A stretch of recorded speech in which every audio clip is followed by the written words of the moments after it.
The world the Tuskegee Airmen were born into looked nothing like the skies they would one day command. In the early 1940s, the United States stood on the edge of global war, while still divided at home by rigid racial lines. Segregation shaped every corner of American life: schools, transportation, housing, and most visibly the armed forces.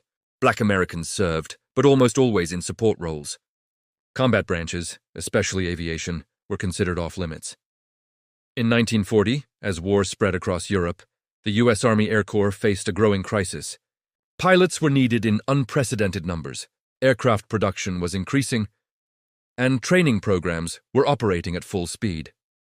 Still, the War Department resisted the idea of black pilots, insisting, without evidence, that they lacked the mental agility or technical capacity to fly modern aircraft. These assumptions had been repeated for decades, becoming policy despite challenges from black journalists, civil rights groups, and the men who knew they were capable. Pressure mounted. The NAACP campaigned relentlessly. The black press published editorials and investigative reports. Politicians received letters demanding equal opportunity in aviation. And as nations collapsed under Axis aggression, America's need for manpower outweighed its comfort with segregation. In 1941, under political pressure and with the threat of legal action, the Army Air Corps announced the creation of a segregated aviation experiment, the training of black pilots at Tuskegee, Alabama. It was not intended to be a pathway to equality. It was intended to be a test, one that many officials quietly expected to fail. If the program struggled or faltered, it would reinforce the belief that black men could not handle combat aviation. Tuskegee Institute, founded by Booker T. Washington, already operated an aeronautical engineering program and had one of the few airfields where black Americans could receive flight instruction. That made it the Army's choice, but it also ensured the new program would remain physically and socially isolated. Cadets would train in the Deep South, surrounded by the harsh daily reality of Jim Crow. Even before the first class arrived, skepticism permeated the planning. Facilities were underfunded, equipment arrived late, and support units were segregated down to the level of housing and mess halls. White officers were assigned to oversee the early stages, many of them holding the same prejudices the program was meant to confront. Yet the men who arrived at Tuskegee were anything but unprepared. They were college graduates, athletes, mechanics, engineers, and students who had worked twice as hard for the same opportunities. Some had earned civilian flying licenses long before the Army allowed them to apply. Others had grown up watching aircraft in the sky, imagining the impossible. Among them was a young West Point graduate who would become central to their destiny, Benjamin O. Davis, Jr. Quiet, disciplined and unyielding, Davis understood both the burden and the opportunity placed before them. He knew failure would not only end the program, it would become an argument used for generations.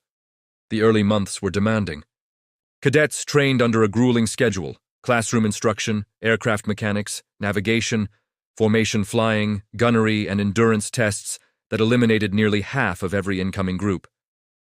The washout rate was not higher than any other aviation school, but skeptics insisted on interpreting every dropout as evidence that the experiment was misguided.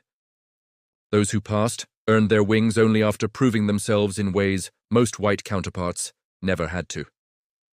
By mid-1942, the first class graduated, forming the 99th Pursuit Squadron, the first all-black fighter unit in U.S. history. Officially activated under segregated command structure, the squadron remained stateside, while the Army debated what to do with them. Some argued they should perform only coastal patrols.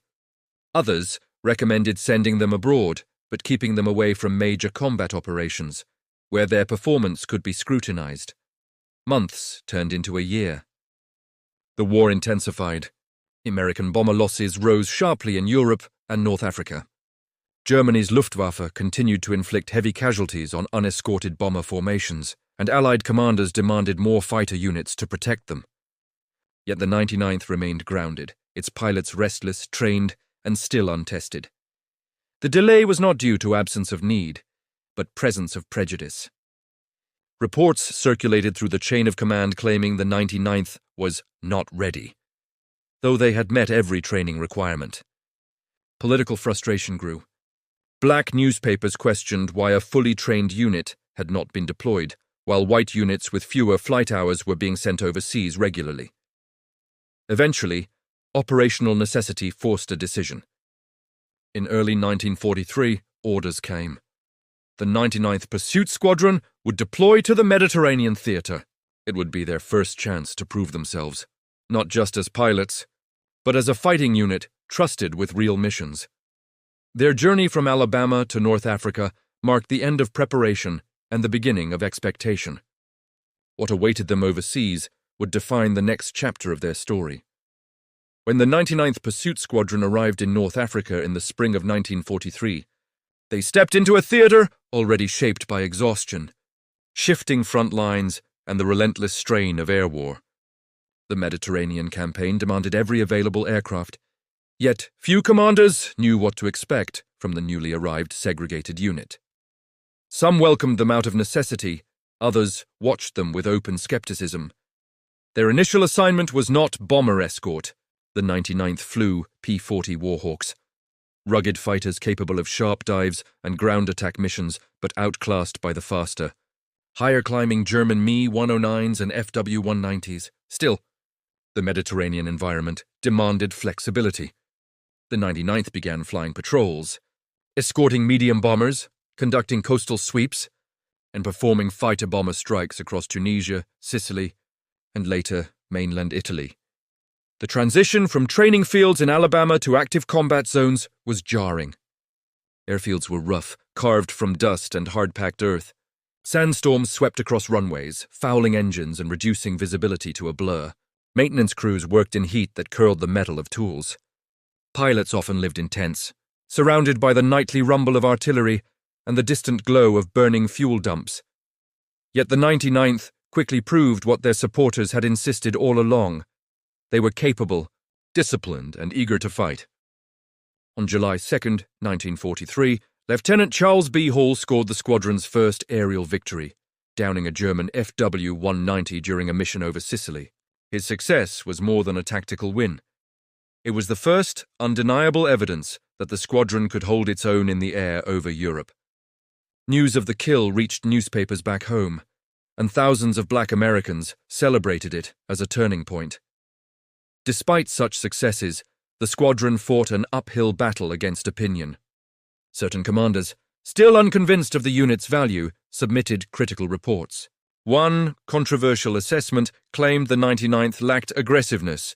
Even though mission records showed they had performed competently under challenging conditions, these criticisms were less about performance and more about confirming pre-existing bias. As the Allies advanced into Italy in late 1943, the air war shifted dramatically. Heavy bomber operations intensified. Long-range raids into Central Europe, targeting rail hubs, factories, and oil facilities, were essential to weakening Germany's ability to sustain the conflict. But bombers could not survive alone. German fighters lurked among mountain valleys, waiting for slow-moving formations. Anti-aircraft batteries lined the coasts and industrial centers. Fighter escort became one of the most critical jobs in the entire air campaign. It was during this period that the 99th was joined by new all-black fighter squadrons, the 100th, 301st, and 302nd, forming the 322nd Fighter Group under Lieutenant Colonel Benjamin O. Davis, Jr. The group's creation signaled a strategic shift. Instead of scattering black units across different commands, the Army Air Forces consolidated them into a single formation capable of sustained operations. With the new structure came new equipment.